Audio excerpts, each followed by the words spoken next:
جی السلام علیکم۔ ہاں جی، سفیان زیب آپ کے ساتھ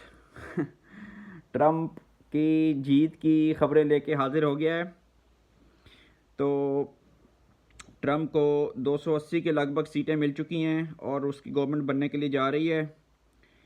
تو الحمدللہ اس معاملے میں یوتھیوں کو پہلے ٹرمپ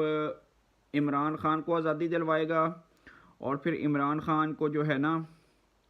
وہ ٹرمپ جو ہے وہ پھر عمران خان جو ہے وہ یوتھیوں کو ٹرمپ سے آزادی دلائے گا۔ تو یہ ان کا حال ہے، تو انشاءاللہ ایسا ہی ہوگا۔ تو یہ 7 رکنی بینچ جو ہے آئینی بینچ، جسٹس امین الدین اس کے سربراہ بن چکے ہیں۔ یحییٰ آفریدی، جسٹس منصور منیب اور عمر ایوب نے اس کی مخالفت کی ہے۔ تو وزیر اعظم شہباز شریف نے کہا ہے کہ ہماری سعودی عرب سے اچھی ڈیل ہو گئی ہے، تو انشاءاللہ تعالی ہم جلدی توانائی کے شعبے میں عوام کو جو ہے نا خوشخبری سنائیں گے۔ تو اس سلسلے میں ہماری بات چیت چل رہی ہے اس سے۔ تو گھی اور کوکنگ آئل کی پرائس میں کافی کمی دیکھنے ملی ہے۔ اعظم سواتی کو گرفتار کر لیا گیا ہے، اور کل میں نے جیسے آپ کو بتایا تھا کہ نجم سیٹھی کے بعد کہ عمران خان کو یہ آفر دی گئی ہے کہ بھائی جان آپ پاکستان چھوڑ کے باہر دفع ہو جائیں۔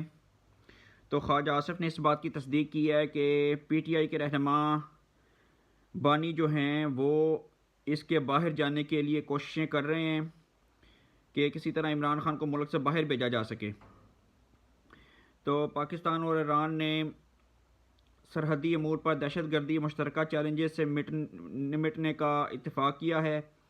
اور پاکستان کی سٹاک مارکیٹ الحمدللہ 93,000 انڈیکس کو کراس کر چکی ہے۔ تو سروسز چیف کی مدت میں پریکٹس اینڈ پروسیجر ایکٹ کے تحت بلز کا گزٹ اور نوٹیفیکیشن جاری کر دیا گیا ہے۔ تو یہ کچھ اہم خبریں تھیں، میں نے کہا جو میں آپ کے ساتھ کر لوں شیئر۔ تو توشہ خانہ کیس 2 میں اس کی ضمانت چیلنج کر دی گئی ہے پنکی پیڈنی کی، تو وہ سماعت کے لیے مقرر کر دیا گیا ہے۔ تو پاکستان میں جو لاقانونیت چل رہی ہے پوری دنیا دیکھ رہی ہے، یہ سلمان اکرم راجہ صاحب نے کہا ہے۔ سلمان اکرم راجہ صاحب پہلے نواز شریف کے وکیل ہوا کرتے تھے، اور آج کل یہ پی ٹی آئی کی دلالی کر رہے ہیں، کیونکہ ان لوگوں کا نظریہ تو کوئی ہے نہیں، صرف نوٹوں پہ اور شہرت پہ چلتے ہیں۔ تو مین خبر یہی تھی کہ یہ آپ دیکھیں کہ عمران خان کے لوگ کس حد تک گر چکے ہیں، اور ان کو سمجھ نہیں آ رہی کہ ہم جو ہے نا کیا اب ڈنڈورا پیٹیں۔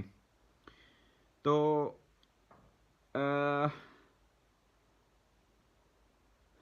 یہ جو خبر آ رہی ہے کہ عمران خان کو فوج کے حوالے کیا جائے گا، تو اس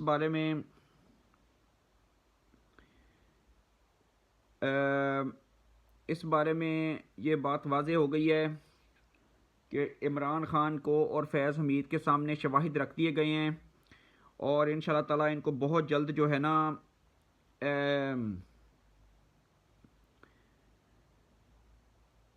ملٹری کورٹس کے حوالے کیا جا رہا ہے۔ ایک خبر آئی ہے کہ نیازی کا ٹویٹر اکاؤنٹ جو ہے وہ بھارت سے چل رہا تھا، تو اس معاملے میں اس کو پکڑ کے اس کو بین کیا گیا ہے، اور یہ خبر بھی ملی ہے کہ اب یہ متضاد خبریں پھیلا رہے ہیں۔ جیسے علی مین گنڈا پور نے کہا تھا کہ عمران خان کو کھانے پینے تک اٹھنے بیٹھنے کا رسائی نہیں دی جا رہی، کہ عمران نیازی کی ہڈیاں پسلیاں ٹوٹ گئی ہیں، لیکن اس کا چیک اپ کیا گیا تھا اور وہ بالکل نارمل تھا، اور یہ فساد کرنے کی کوشش کر رہے تھے۔ تو سپریم کورٹ میں کالے بون پھنس گئے ہیں، کیونکہ اب جسٹس یحییٰ آفریدی اور وہ جو دوسرے ہیں ہمارے جسٹس امین الدین صاحب جو کہ پنجاب میں ہیں اور بڑے حق پہ بات کرتے ہیں، وہ آ چکے ہیں۔ تو ڈونلڈ ٹرمپ نے بڑا اچھا بات کی ہے، اس نے بولا ہے کہ نئی جنگ شروع کرنے کے بجائے جاری جنگیں ختم کروں گا، اور یہ امریکہ کے 47ویں صدر ہوں گے۔ تو دوسری طرف یہ ہے کہ پاکستان نے انڈیا کو خط لکھا ہے کہ خدا کا واسطہ ہے کہ اپنی اسموک پر قابو پائیں اور پاکستان کے لیے یہ اسموک کا مسئلہ کھڑا نہ کریں، کیونکہ وہاں پہ بہت زیادہ انڈسٹری یہ پولوشن جنریٹ کرتی ہے، اور انڈیا میں بھی یہ مسئلہ ہے اور پاکستان کے پنجاب کی طرف بھی۔ تو 9 مئی کے مقدمات میں بانی پی ٹی آئی کو وکیل کو آخری موقع دیا گیا ہے، کیونکہ یہ ہر چیز میں حربہ لیٹ کرتے ہیں۔ تو ان کے حربے لیٹ کرنے کی وجہ سے انہوں نے کہا ہے کہ آپ کو حقیقی آزادی اور انقلاب لانے کا آخری موقع دیا جا رہا ہے۔ اگر اب بھی آپ نے کوئی گھاٹا وعدہ کیا تو آپ کی حقیقی آزادی کو ریجیکٹ کر دیا جائے گا اور عمران خان کو پھٹے چاڑنے کے لیے فوج کے حوالے کر دیا جائے گا۔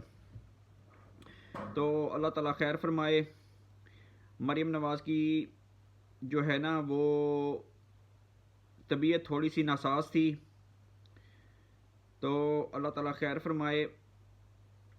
اس معاملے میں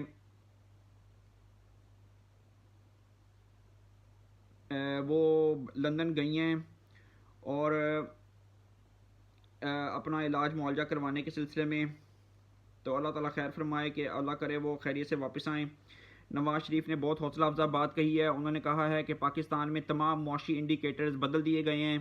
اور پاکستان کو ترقی کی راہ پر ڈال دیا گیا ہے، جس میں اسٹاک مارکیٹ کا حوالہ دیا اور سود انٹرسٹ جو 17 سے کم ہو کے 14-15% پہ آ چکا ہے اس کا حوالہ دیا، پاکستان میں برآمدات اور ریزروز کا حوالہ دیا، اور پاکستان میں روٹی تیل ان سب کے سستا ہونے کی بات کی نواز شریف نے، اور اس کے علاوہ یہ بتایا کہ الحمدللہ پاکستان کی جو ہے وہ یہ سارے معاشی انڈیکیٹرز اور انویسٹمنٹ جو ہے وہ بالکل ٹھیک طرح آگے بڑھ رہی ہے۔ تو یہ جو عمران خان کے فوج کے حوالے کرنے کی خبر تھی، اس بارے میں اب یہ بات سامنے آ رہی ہے کہ خان صاحب جو ہے نا ان کا زیادہ تر ارادہ یا رجحان جو ہے وہ باہر جانے کی ہی طرف ہے۔ تو یہ میں اپنی خبر پہ قائم تھا کہ مجھے پتا تھا کہ جیسے ہی یہ IMF کی اور یہ ڈیل ہوگی تو انشاءاللہ تعالی عمران خان صاحب کو یہ سرپرائز ملیں گے، اور عمران خان صرف بجلی میں بلوں کے اضافے کی ہی بات ڈنڈورا پیٹ کے انقلاب لانے کی کوشش کرے گا، کیونکہ 9 مئی اس کا ناکام ہو گیا تھا، اور اب انشاءاللہ تعالی اس کا جو ہے وہ یہی معاملہ ہے کہ یہ مایوس ہو چکا ہے اور اس کی پارٹی میں توڑ پھوڑ چل رہی ہے، اور یہ جو ہے ملک کو سیدھی راہ پہ گامزن ہوتا دیکھ کر اس کی ڈیل کرنے کی ہی خبر جو ہے نا وہ کنفرم ہے۔ باقی جو بشرا بی بی عدالت میں روئی تھی، تو انشاءاللہ تعالی ان کا رونا بنتا ہے، اور ان کے رونے سے ہی اب انشاءاللہ تعالی پاکستان کی خوشحالی مشروط ہے، اور پاکستان میں جو ہے نا یہ جو مریم نواز نے کل انسٹیٹیوٹ آف کارڈیالوجی کا پچھلے 2 دن پہلے افتتاح کیا ہے، اسی طرح بے شمار خطوط اور میسیجز اور لوگوں کے پیغامات رسیو ہوئے ہیں جس میں انہوں نے کہا ہے کہ ہمیں گرین ٹریکٹر پروگرام میں اور سبسڈی جو کھادوں پہ دی گئی ہے، یا اپنی چھت یا اپنے پروگرام کے تحت ہمیں جو پیسے دیے گئے ہیں، لوگوں نے 1-2 مرلے کے اوپر اپنے مکانات بنائے ہیں۔ تو یہ بہت خوشائند بات ہے کہ پنجاب کے لوگوں کو بہت زیادہ جدت اور بہت زیادہ جو ہے نا وہ یہ چیزیں دی جا رہی ہیں۔ تو آپ اپنا فیڈ بیک دیں، لائک کریں، سبسکرائب کریں، شیئر کریں، اور جو ہے نا کسی طرح کے فساد اور فتنے میں نہ آئیں۔ تو اللہ تعالیٰ آپ کو کامیابیاں دے، خوشیاں دے۔ آپ کے ساتھ اگلی ویڈیو میں پھر حاضر ہوگا سفیان زیب، تب تک کے لیے اللہ حافظ۔